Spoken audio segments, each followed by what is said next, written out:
Yen besuk Maryang eman yen wonten grahana ning sasi srengenge kembar leliw. Terus nih. Lintang alit gumlareng siti. Ngono.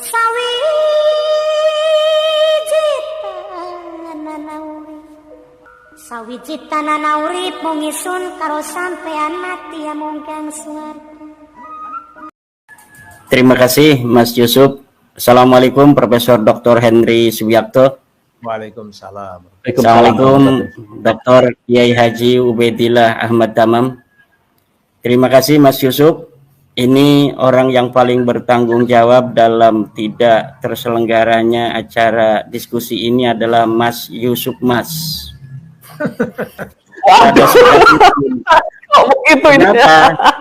Kenapa begitu? Karena setelah podcast kita semalam, kemarin malam itu, bahwa acara tetap akan membahas nasab, karena di situ memang saya diundangkan untuk membahas nasab. Coba lihat di dalam kronologi dari Profesor Dr. Arif itu, memang saya diundang karena adanya diskursus di tengah masyarakat tentang nasab Alawi, yang menurut tesis saya nasab yang terputus, nasab yang batilun, nasab yang munqati'un, mardudun wa maudhu'un. Disitulah LP2M mengundang saya kan. Kemudian ketika podcast semalam itu kita bersama pada Suka TV, saya ungkapkan apa-apa yang akan saya narasikan di dalam forum diskusi publik internasional itu. Lalu pagi-pagi itu dari Rabita Alawiyah menghubungi pihak panitia, Mas Yusuf. Ya, dan itu dikomunikasikan kepada saya bahwa dari Rabita Alawiyah keberatan dengan adanya diskusi publik yang akan diselenggarakan 10 September itu membahas nasab. Mereka dari pihak Rabita Alawiyah inginnya hanya membahas sejarah dan sudah ditentukan yang akan dikirim adalah Alwi Alatas dan Hanif Alatas. Dan itu ada screenshotnya dikirimkan pada saya kepada panitia untuk agar saya juga memperhatikan bersama-sama, karena memang pihak UIN itu kan di jalan tengah. Mereka ingin acara ini berjalan tetapi sesuai dengan kesepakatan bersama. Nah, itu kronologinya seperti itu. Mereka dari pihak Rabita Alawiyah mengirim SMS kepada pihak panitia agar 10 September itu tidak membahas nasab, hanya membahas sejarah saja. Kemudian ya mereka meminta dari Rabita Alawiyah itu untuk pihak panitia membuat sebuah video yang menyatakan bahwa benar tanggal 10 September itu tidak membahas nasab, hanya membahas sejarah saja. Cuma rupanya belum sempat ini dari pihak panitia untuk membuat video itu. Akhirnya mungkin terjadi sebuah hal-hal yang di luar kendali, yaitu datangnya dari yang mengaku sebagai dari Mabes Polri itu bahwa acara jangan sampai kalau bisa dilaksanakan karena ada ancaman-ancaman keamanan. Itu mungkin kronologisnya itu. Jadi memang gara-gara pada Suka TV itu dari mereka menonton. Ampun ini. Kalau bisa disalahkan ini yang ajak podcast ini. Karena memang ini pada Suka ini kompor kan. Jadi setelah pada Suka ini kan ditonton oleh bukan hanya di Indonesia, pada Suka ini Mas Yusuf ditonton juga oleh dari Yaman, dari Mekah, dari Malaysia. Ini banyak orang yang sekarang sedang memperhatikan isu-isu nasab, dan salah satu channel favorit mereka adalah pada Suka TV untuk mendapatkan informasi tentang bab nasab yang sedang terjadi diskursus di Indonesia ini. Maka Rabita Alawiyah ketika melihat pada Suka TV, mereka mungkin gimana gitu kan, mereka berani gitu kan membuat framing untuk datang dan sebagainya. Kalau bisa jangan bahas sejarah saja, tapi bahas nasab, kan dalam videonya begitu. Tetapi dari belakang mereka mengatakan tidak boleh bahas nasab kan. Nah, itu yang sebenarnya terjadi, dan itu masih ada buktinya berupa screenshot apa namanya SMS atau WA yang disampaikan kepada saya sebagai apa namanya dari pihak UIN mengharapkan acara itu sebenarnya terjadi, dilaksanakan, tetapi dengan kesepakatan bersama itu. Saya waktu itu belum memberikan statement apakah betul saya apa namanya bersedia untuk hanya membahas sejarah, karena memang kalau bahas sejarah itu sudah ada tokohnya, yaitu Profesor Dr. Sumanto Al-Qurtubi. Kalau saya lebih ke dalam masalah nasab Alawi yang saya teliti kan. Jadi saya tadinya itu kalau misalnya sampai apa namanya terjadi, ini luar biasa sekali. Tapi apapun yang terjadi, saya respect apa namanya apresiasi terhadap UIN Wali Songo yang telah berusaha berupaya untuk mendudukkan bersama pihak-pihak yang apa namanya sedang berdiskursus ini agar ada solusi di tengah-tengah masyarakat. Walaupun itu bukan keputusan, hasil diskusi itu adalah kesimpulan bukan keputusan.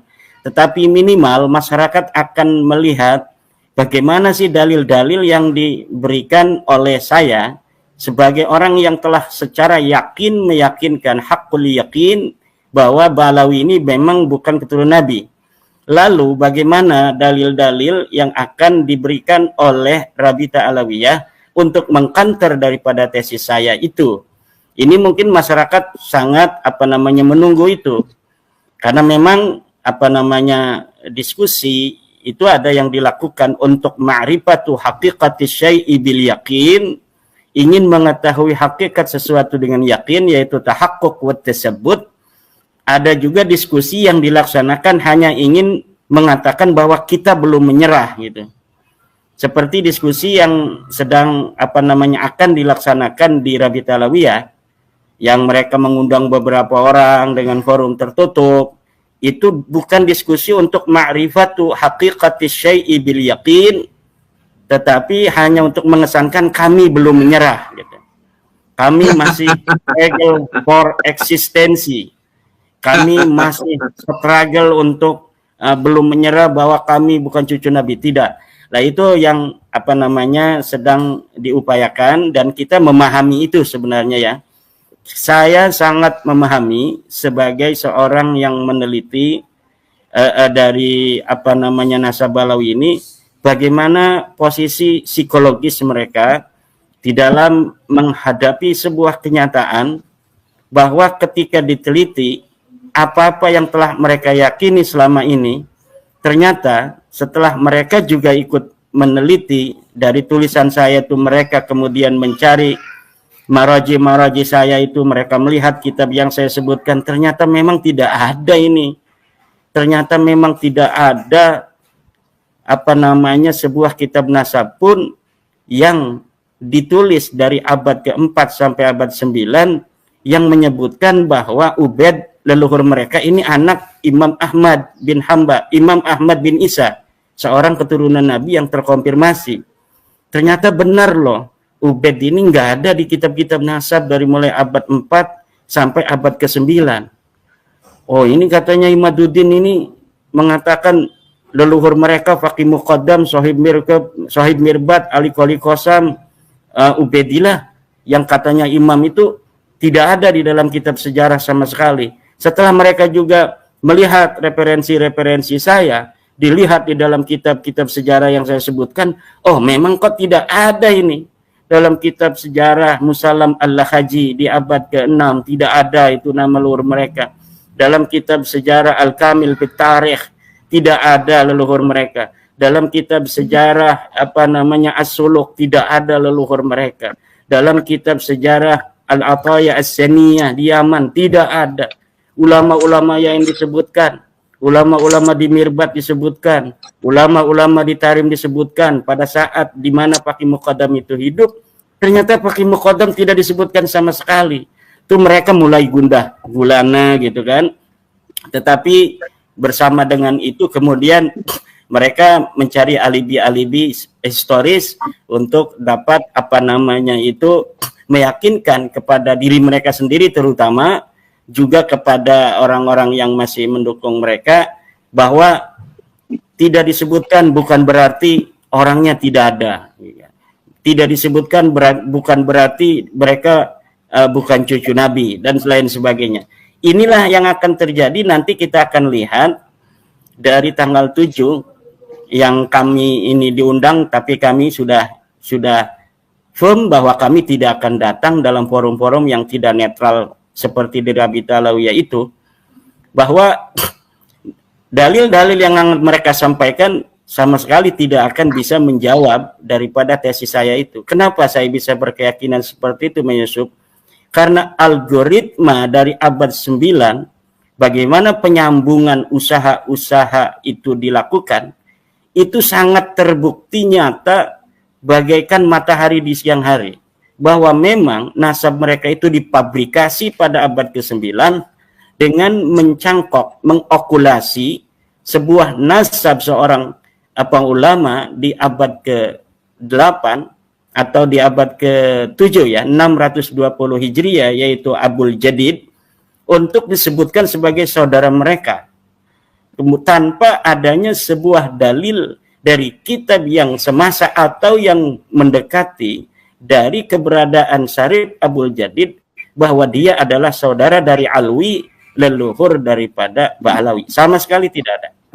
Jadi daripada formulasi apa di abad 9 bagaimana mereka mencangkokkan nasab itu tidak akan ditemukan pada abad-abad sebelumnya berbagai macam manuskrip yang akan memverifikasi keberadaan leluhur mereka atau memverifikasi nasab mereka. Tidak akan mungkin itu bisa ada. Rumel Abbas sudah berusaha untuk menjawab kesunyian itu dengan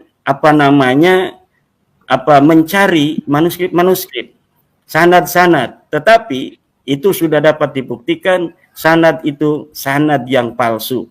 Karena sebuah sanad itu tidak akan berdiri sendiri, dia akan menyebut nama-nama dari orang-orang yang bisa jadi orang itu masyhur dan juga yang tidak masyhur. Nah, dari orang-orang yang masyhur itu kemudian kita bisa untuk mengkaji apakah betul dia mempunyai murid seseorang ataukah dia mempunyai guru seseorang yang disebutkan dalam naskah itu. Dan dalam naskah-naskah yang diberikan oleh Rumel Abbas untuk menjawab keterputusan nasab Ba'alawi ini, terbukti bahwa manuskrip itu manuskrip wayang, manuskrip palsu. Kemudian mereka juga bermain di dalam kancah epistemologis. Bagaimana katanya apa yang telah saya tulis di dalam tesis itu tidak sama dengan metodologi para ahli nasab. Sebenarnya saya tidak tidak terlalu ingin memberikan bagaimana metodologi ilmu nasab itu, karena saya yakin mereka sudah paham sebelumnya seperti itu. Tetapi ketika saya melihat bahwa mereka juga tidak memahami metodologi ahli nasab di dalam menetapkan nasab, terpaksa akhir-akhir ini saya menulis juga tentang metodologi ahli nasab seperti yang telah saya jawab untuk seorang pembela Ba'alawi dari Madura. Bagaimana metodologi ilmu nasab, bagaimana kitab Rasail fi Ilmil Ansab menyatakan tentang cara menetapkan nasab, bagaimana kitab Muqaddimat fi Ilmil Ansab menyatakan teori isbatin nasab, bagaimana kitab Usul Ilmin Nasab wal Mufadalah bainal Ansab menyatakan teori-teori ilmu nasab, dan semuanya itu sama. Karena ilmu nasab adalah termasuk di dalam ilmu sejarah, maka ilmu nasab itu teori cara untuk menelitinya itu mirip dengan teori ilmu sejarah, yaitu heuristik, kemudian kritisasi sumber, kemudian interpretasi, dan yang terakhir adalah historiografi.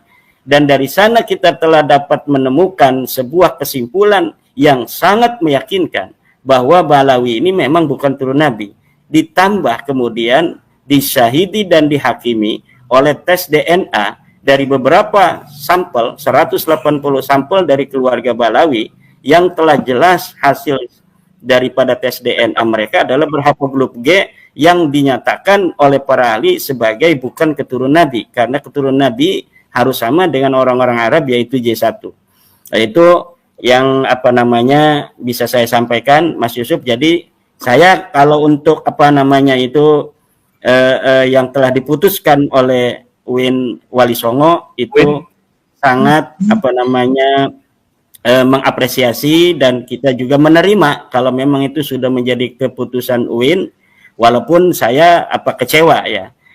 Oleh karena itu saya setuju dengan Profesor Henry Subiakto yang mengusulkan bahwa acara ini harus digelar dengan apa namanya itu tempat yang netral, tempat yang ilmiah, yang netral, dan saya mengusulkan Forum Rektor Indonesia untuk mengadakan acara diskusi ilmiah di tempatnya, bisa di dalam negeri, di luar negeri, atau di mana saja, bisa secara offline, bisa secara online, tidak usah pakai massa, tidak usah pakai apa namanya itu orang yang hadir, cukup saya dan Rabita Alawiyah, saya bersama beberapa teman dan Rabita Alawiyah, kemudian dihadiri oleh para profesor, para rektor dari seluruh universitas yang ada di Indonesia. Setiap universitas kemudian apa namanya mengirimkan seorang pakar sejarahnya yang harus juga didampingi oleh seorang yang bisa baca kitab kuning. Itu bisa ada dari dalam apa universitas, atau bisa mencari dari apa pesantren-pesantren, agar nanti di dalam bagaimana maraji, masadir, referensi yang diberikan itu kemudian kita langsung konfirmasi dari apa namanya sumbernya yang tentunya berbahasa Arab itu. Nanti akan bisa dilihat oleh forum rektor dalam suasana yang akademis bagaimana apa namanya itu kekuatan daripada sebuah postulat bahwa Ba'alawi ini bukan turun Nabi. Demikian Mas Yusuf dan Profesor Dr. Henry, juga Dr. Kiai Haji Uda.